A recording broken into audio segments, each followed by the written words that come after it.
Eh siya nga yung dahilan kung bakit nalaman nila ma'am na boyfriend kita eh. Wait, paanong siya? Napakagaspang talaga ng ugali ng babaeng yun. Teka, paanong siya yung dahilan?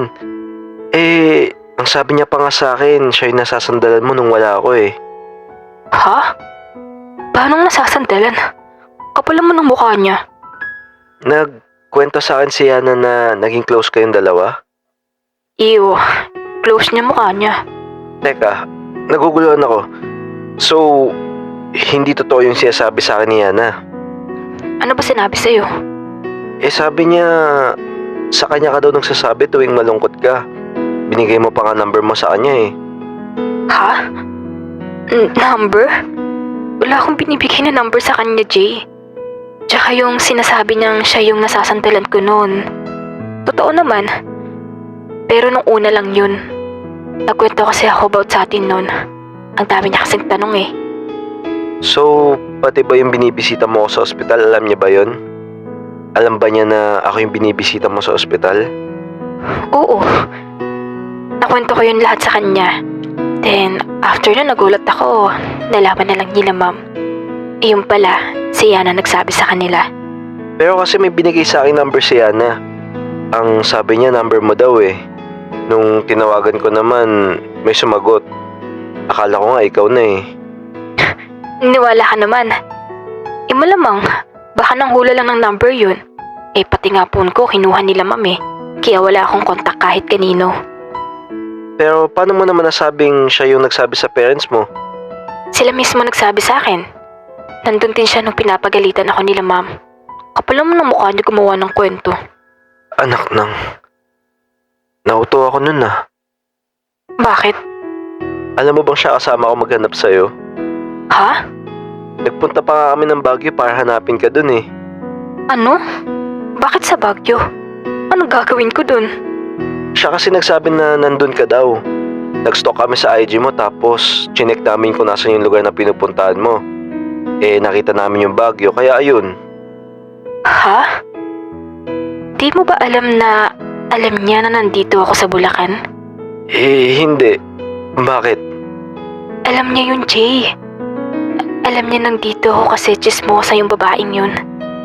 Sinabi kasi sa kanya nila ma'am na huwag niya ipagsasabi kahit kanino. Biglang sumakit ulo ko sa mga nalaman ko. So, umpisa pa lang pala may alam na si Ana. Pero bakit niya kailangan gawin yun? Ang galing naman niya umacting na walang alam. Bakit niya kailangan gawin yun? Ang akala ko nagmamabuting loob lang siya kaya niya ako tutulungan hanapin ka. Huwag ka nang magtaka. Alam mo namang type ka ng babaeng yun. Kaya walang pumapatol sa kanya dahil sa ugali niya eh. Kaya tignan mo, lahat ng lalaki sa school, iniiwasan siya. Kasi kahit may girlfriend na, nilalandi niya pa. Saan mo naman nalaman mga yan? San pa ba? Eh di yun sa dati niyang close friend. Naging ka-schoolmate ko kasi yan dati nung high school kami. Madami na talagang issue siya na dati pa.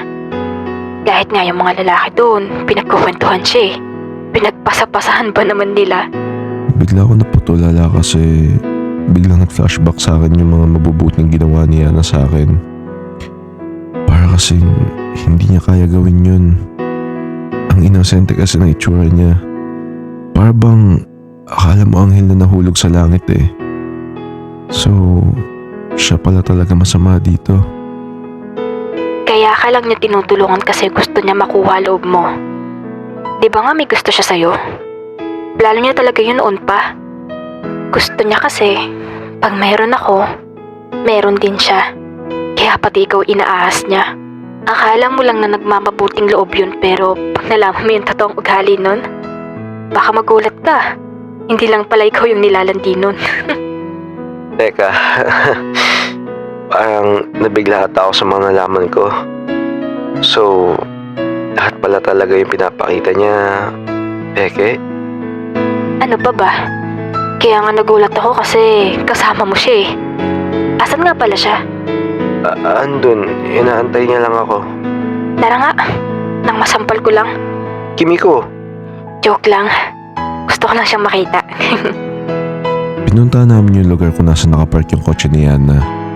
At ganun na lang ang gulat ko kasi wala na siya dun. Wait, alam ko dito yun eh. Ha? Saan ba? Diyan mismo sa kinakatuyuan mo. Diyan kami nagpark kanina lang. Eh bakit wala? Hindi ko lang alam. O di ba? Doon pa lang halatang may ginawang kalokohan. Ang sabi ko, antay niya ako dito eh. Natakot siguro. Bakit naman? Eh, alam niyang nandito ako eh.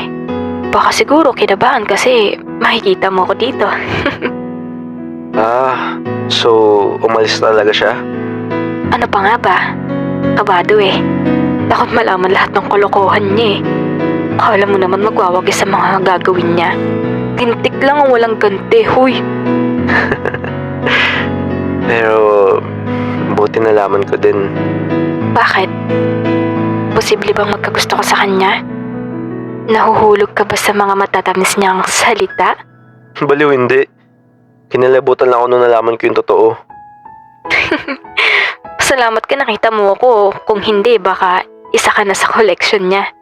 Nagsabi naman ako sa kanya na in case may iba ka na or hindi tayo magkita, hindi na ako magmamahal ulit. Ay we, sinabi mo yun? Hindi ka na magmamahal ulit? Oo, Ano naman sabi niya?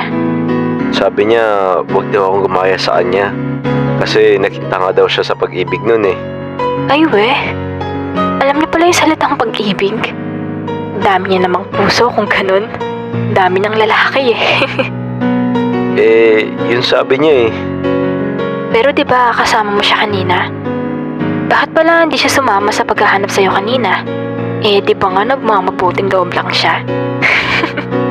Actually, kaya hindi siya sumama kasi taga dito daw yung ex niya. Ha? Ex? May ex siya dito? Oo, taga dito daw mismo sa lugar na to. Kaya kanina nga napag-iwanan siya kasi baka daw magkita ulit sila. Eh, sabi pa nga niya, umabot daw sila ng 5 years.